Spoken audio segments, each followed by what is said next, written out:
setelah mereka saya berkati, mereka kan sudah hidup bersama. Iya, sudah hidup bersama. Sebagai Tapi- layak suami istri. Iya, tapi mereka bilang itu tidak sah. Berarti selama 1 tahun, Renta ini bersama suaminya kumpul ke bodong. Iya. Iya, Kalau kan? mereka tidak Benar. mengakui Nah. pemberkatan yang Bapak Pendeta Dan berikan, setelah itu, mereka sadar bahwa mereka bisa dituduh kumpul kebo, kemudian dilakukan lagi pemberkatan ulang. bukan yang meminta Bapak pindah ini kan panitia pembangunan tadi. Iya, Nah, bagaimana tanggapan sinode ketika mendapatkan permohonan surat dari panitia ini tadi? mereka tidak mau. Mereka hanya bilang begini, kamu masih bisa tetap melanjutkan pembangunan, yang penting kasih uang 1 M. 1 M? miliar. Iya. Siapa yang meminta itu? Ya, oknum pusat. Ada permintaan dari polisi Ada seperti itu? permintaan polisi. Artinya kan ada dugaan kuat permufakatan jahat dari oknum petinggi HKBP yang dalam hal ini mampu memperalat oknum kepolisian untuk memindahkan beliau sebagai pendeta. Sekaranglah waktunya.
Pemirsa media Nawacita TV, kembali ketemu dengan saya, Ottoli Jebua, dalam program Sekaranglah Waktunya.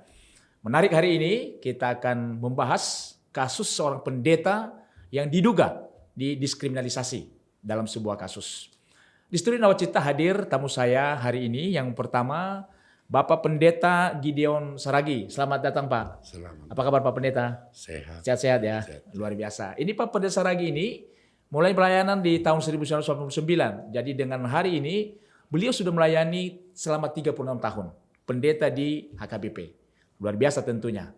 Di studio juga hadir tamu saya, ada kuasa hukum Pak Roni Panggabean. Ya. Selamat pagi Pak Roni. Selamat pagi Pak. Sehat-sehat Pak Roni. Terima kasih luar Ini biasa topinya ada khas ini ya. Pak. Iya Pak, benar sekali Pak. Ini khas NTT nih Pak. Iya, tentunya.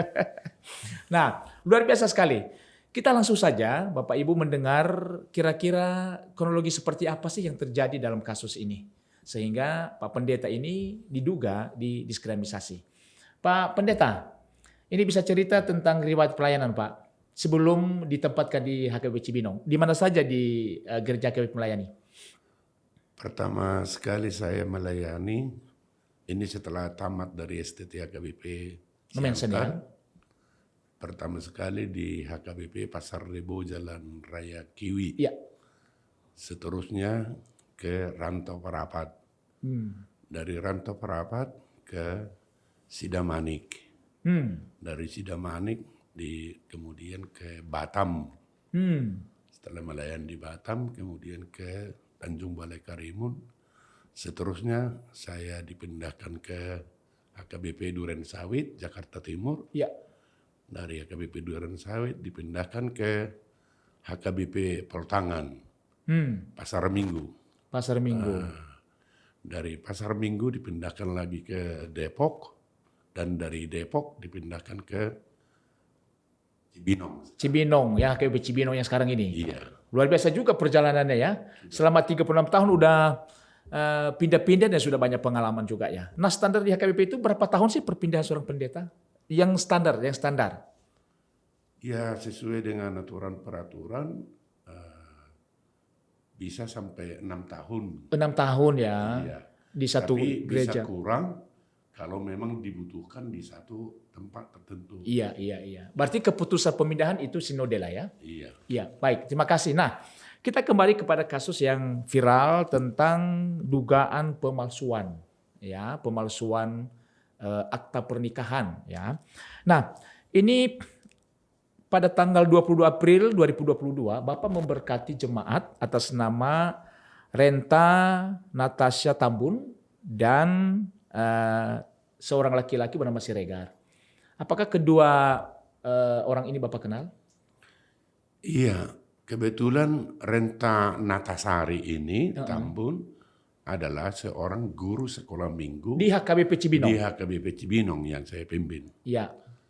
Nah, ketika itu orang tuanya memberitahukan rencana bahwa Renta akan menikah, tapi 6 bulan sebelum perjanjian nikah, saya ingatkan bahwa HKBP Cibinong sedang dipersulit.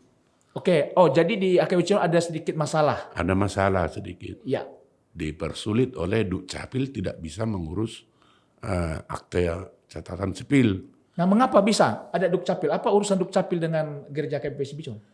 Katanya itu adalah surat dari Eporus atau Sekjen HKBP yang memberitahukan kepada Dukcapil bahwa atas nama Pendeta Gideon Saragi jangan dilayani, itu saja. Oh, Dan itu sudah beredar di YouTube oleh Preses Pendeta Nexon Simajuntak. Oke, ketika Bapak menyampaikan ke orang tuanya, apa kata orang tuanya?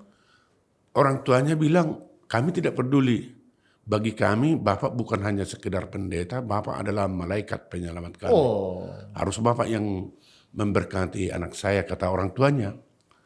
Nah, ada 3 kali saya tolak, tapi dia terus datang ke rumah supaya saya yang memberkati.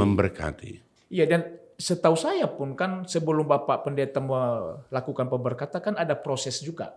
Ada. Yang tentu ada majelis yang terlibat juga mengetahui. Iya, jadi begini, rencana pernikahan jemaat biasanya akan diberitahukan ke majelis di sektor, penatua sektor. Dan penatua sektor membawa ini ke sermon atau rapat perhalado, Iya. majelis jemaat. Dan di majelis jemaat ditetapkan bahwa ini layak dilayani pernikahannya, maka saya lakukan. Itulah ketetapannya. Jadi di dalam perjanjian nikahnya ada juga orang tua, ada saksi kedua belah pihak. Nah, Iya, ada keluarga, ada tentu dihadiri oleh majelis yang pada saat itu menghadiri pemberkatan nikah itu kan? perjanjian nikah. Perjanjian nikah. Setelah itu diwartakan 2 minggu, artinya kalau ada yang keberatan bisa membatalkan perjanjian nikah ini. Betul. Tapi tidak ada yang keberatan, makanya saya Pemberkatan. memberkati. Dan mengeluarkan akta gereja. Ya dikeluarkan oleh gereja lah ya. Iya. Iya. Menandatangani Nah, itu. sekarang mengapa timbul kasus setelah 22 April? Ini sejak berapa lama berjalan baru kasus ini mulai muncul? Nah, ini yang agak lucu bagi saya, karena ada banyak yang saya berkati, tidak ada persoalan. Ya bahkan setelah memberkati Renta, Ada juga banyak setelah itu lagi ada yang diberkati lagi. ada yang saya berkati, tidak ada persoalan. Tidak ada persoalan. Nah, Mengapa ini si Renta jadi persoalan? yang menjadi persoalan, katanya saya dengar dari oknum di Polda Jawa Barat, karena dia menghubungi saya, dia mengatakan sebenarnya yang melaporkan ini bukan Renta atau orang tuanya, tapi ada orang lain Orang lain yang Iya. melaporkan. Karena dia minta saya berdamai. Saya bilang, iya saya berdamai. Tapi karena ini masalah ini sudah mempermalukan saya ke seluruh dunia, ya kasusnya ini harus dibuka. Saya bilang begitu. Diproses secara hukum. Diproses secara hukum. Ada apa sebenarnya di sini? Karena saya juga bingung. Saya tidak tahu apa Iya, masalah. sementara banyak yang lain telah Bapak berkati, tapi tidak ada masalah ya. Tidak ada masalah. Oke, nah Pak Roni sebagai kuasa hukum tentu coba dilihat dari sisi hukum ya persoalan ini. Kira-kira apa sebenarnya kejanggalan daripada kasus ini? Mengapa hanya Renta yang menjadikan ini menjadi masalah, sementara beberapa pasangan lain tidak masalah? Nah, ini menarik ya. Sebelumnya saya juga perlu menyampaikan memang saya ditunjuk kuasa hukum dengan beliau Bapak Pendeta setelah beliau ditetapkan tersangka. Oh, oke. Sebelumnya. Jadi sebelumnya sudah ada kuasa hukum sebelumnya, sekarang ditetapkan menjadi tersangka, baru kami ditunjuk. Nah, dalam hal ini memang ketika ditetapkan tersangka memang ada sesuatu yang menurut saya berat dalam hal ini. Kalau seseorang setelah ditetapkan tersangka ibarat pisau telah ditusuk dalam leher.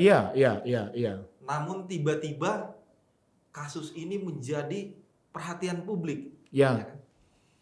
Di sini saya melihat ya, ada dugaan kuat saya yang dalam hal ini, tapi di luar itu ada prosedural hukum yang sangat brutal dalam hal ini.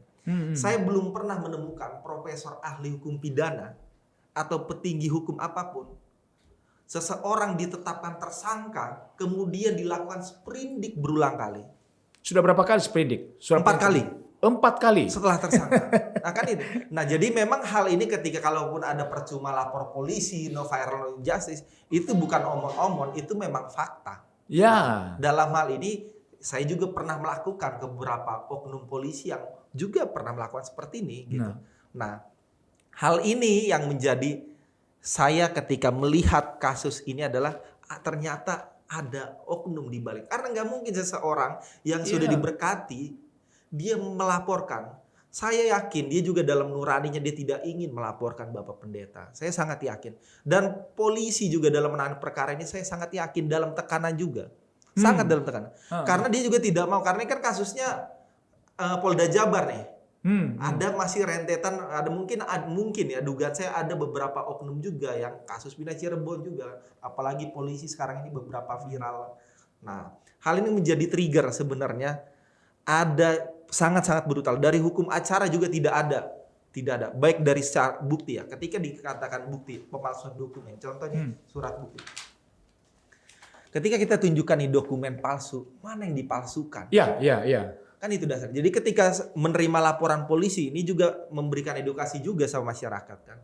Artinya ketika seseorang dilaporkan sebelum dipertanyakan bukti, mana bukti? Iya. Polisinya harusnya mana yang dibuktikan palsunya. Ada nggak pembandingnya kan? Iya, mana asli, mana yang palsu. Mana yang palsu.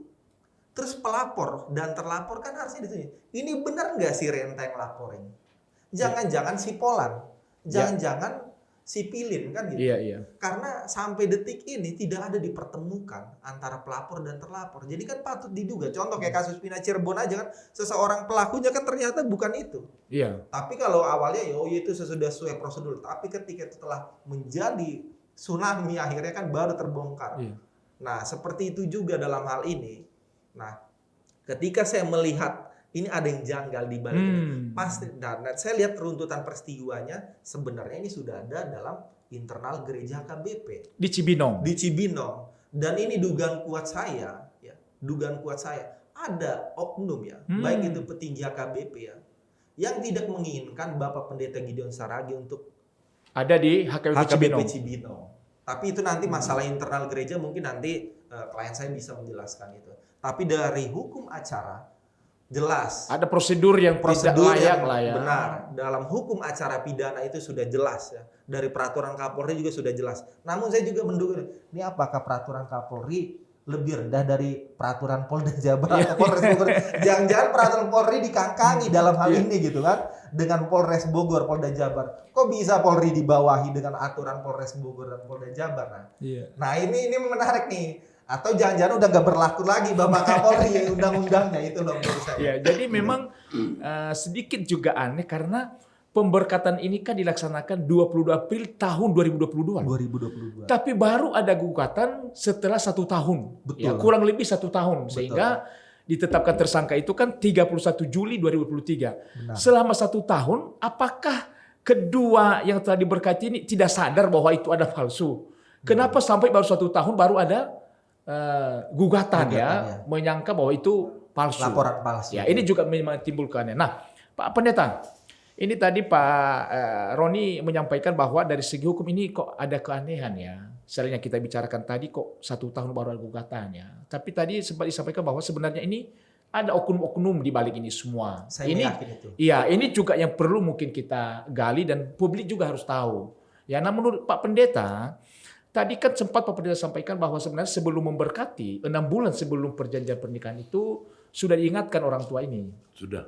Bahwa Coba cari pendeta yang lain saja. Iya. Karena memang lagi ada kasus internal. Iya. Nah kira-kira apa kasus internal yang ada di HKB Cibinong?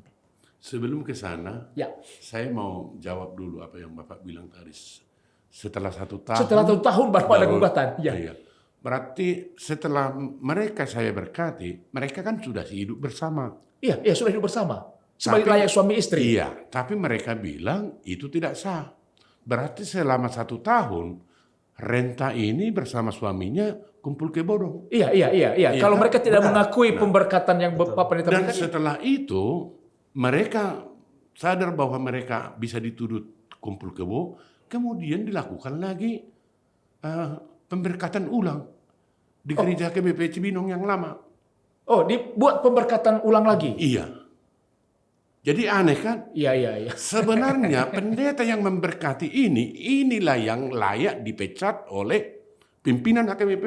Iya. Karena menyalahi jabatannya. Iya. Nah, kalau kasus saya kan hanya menyalahi administrasi sesuai tuduhan mereka. Iya. Ini sudah menyalahi dogma gereja. Orang yang sudah diberkati, hidup selama 1 tahun berzina, kemudian diberkati ulang. Iya. Ini yang sangat perlu ditanggapi oleh betul. semua jemaat. Supaya mereka tahu di mana ini perlakuan Eporus kita ini. Iya. Nah, apa sebenarnya yang saya hadapi di HKBP Cibinong? Kasus internalnya. Iya. Jadi begini, tahun 2016, pendeta WTP Semarmata, Eporus dulu, Iya. meminta saya supaya melayani di HKBP Cibinong. Karena posisi Bapak itu di Depok. Saya masih di Depok. Nah, karena saya tahu bahwa di Cibinong itu, tanda kutip ya, Tanda kutip lah. pernah ada meninggal pendeta di situ gara-gara bertengkar dengan sintua. Saya awalnya menolak. Janganlah saya. Karena di sana sangat sulit. Seperti Yunus yang tidak mau ke Niniwe gitu lah. Ya kan? Karena situasi. Wah, karena situasi, karena di sana udah mati pendeta Marga Pasaribu dulu. Oke. Nah, saya tolak ke WTP Semarmata. Eporus. Ketika itu beliau sedang berada di California. Saya telepon, pindahkan, jangan ke sana saya bilang. Permohonan saya jangan ke sana. Tapi apa kata Eporus Semarmata? Kalau bukan kamu yang memperbaiki Cibinong, lalu siapa lagi yang saya suruh katanya? Oke. Karena ada misi begitu dari WTP Semarmata, okelah, saya kan mempersembahkan hidup saya untuk memperbaiki Cibinong. Dan memang saya lihat Cibinong itu 56 tahun masih tetap gereja yang itu tuh dulu. Belum ada pembangunan gereja. Belum ada 56 pembangunan. tahun. 56 tahun. Berarti sudah sekian pendeta berganti di situ. Iya. Setelah saya masuk ke sana, saya dengar ada panitia pembangunan. Saya bertanya kepada majelis, panitia merencanakan pembangunan gereja dengan harga 21 M. 21 miliar. Iya. Tapi jemaat minta ke saya, para tua-tua jemaat minta ke saya, jangan disetujui. Kenapa? Karena 21 miliar itu bukan harga yang murah. Nggak mungkin kami jemaat bisa membangun gereja sampai gitu. Oke. Nah, saya pelajari terus apa rencana mereka. Mereka meminta bikin founding dan akan dibayar selama 11 tahun setiap bulan 300 juta. Pinjam uang. Pinjam uang. Oke. Jadi harus bayar 300 juta. Saya perhitungkan berarti nilai gereja ini pembangunannya kira-kira sekitar 48 miliar Jatuhnya. kalau 11 tahun. Makanya jemaat tidak mau. Nah, karena itu saya buat pembanding 3. Satu mewakili jemaat, Oke. satu mewakili kontraktor umum, Oke. dan satu mewakili kontraktor yang diakui negara ini, Waskita Karya. Oke, 3 pembanding. 3 pembanding. Nah, ketiga pembanding ini membuat harga sekitar 12 sampai 13 M. Oke. Panitia membuat 21 M. Jauh. 100% hampir jauhnya. Oke. Setelah yang 3 pembanding ini saya temukan, saya adakan rapat jemaat. Dan di rapat jemaat, saya suruh mereka mempresentasikan semua. Nah, ketika panitia tidak bisa mempresentasikan harga yang mereka buat, saya umumkan minggu depan akan kita lanjutkan dengan yang 3 lagi.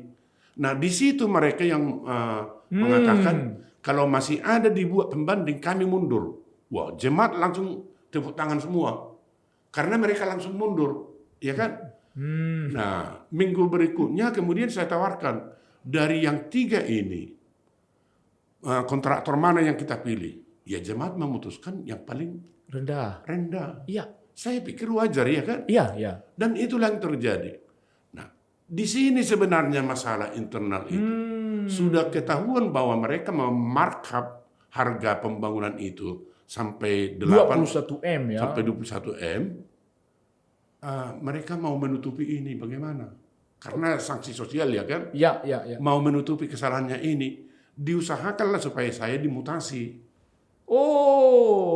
Minta pindah. Teman-teman yang panitia Dipindahkan. pembangunan ini tadi. Iya, supaya saya dipindahkan. Artinya, kasus yang saya hadapi dari masalah membongkar semua kejahatan pembangunan ke masalah mutasi. Jadi dialihkan ini.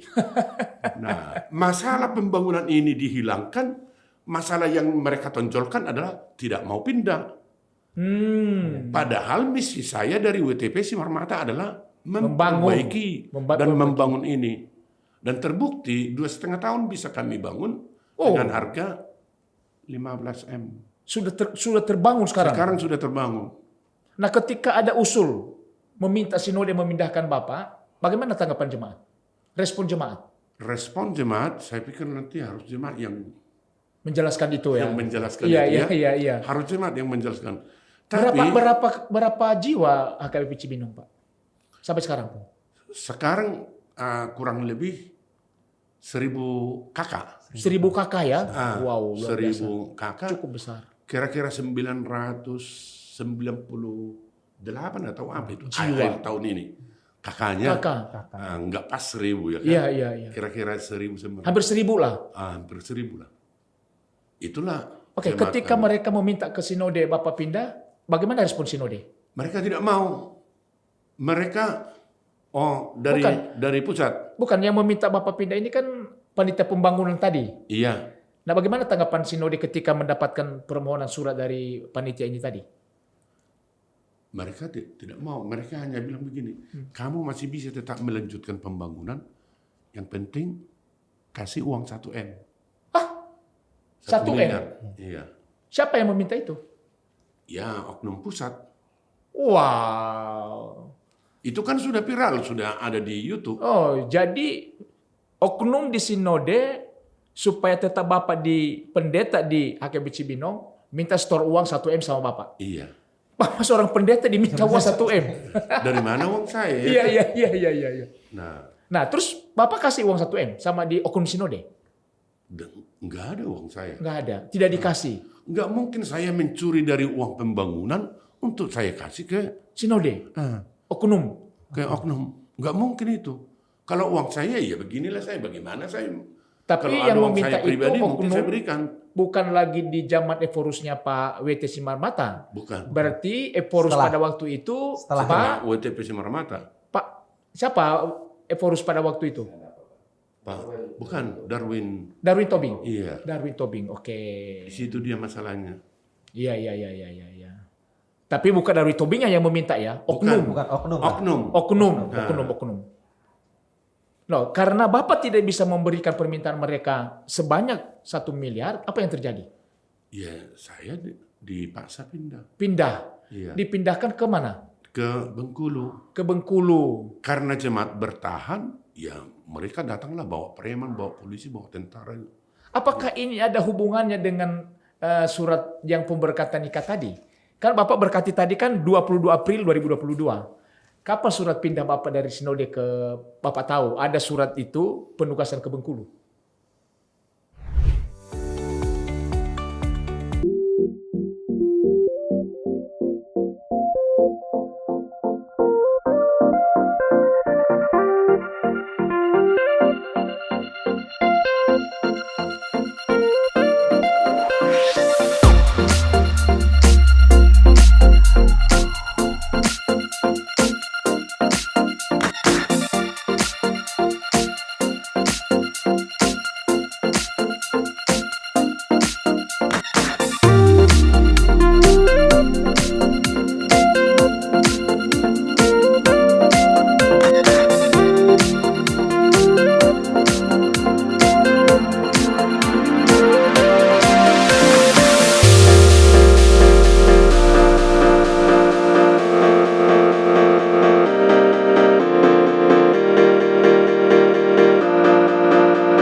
Sekaranglah waktunya.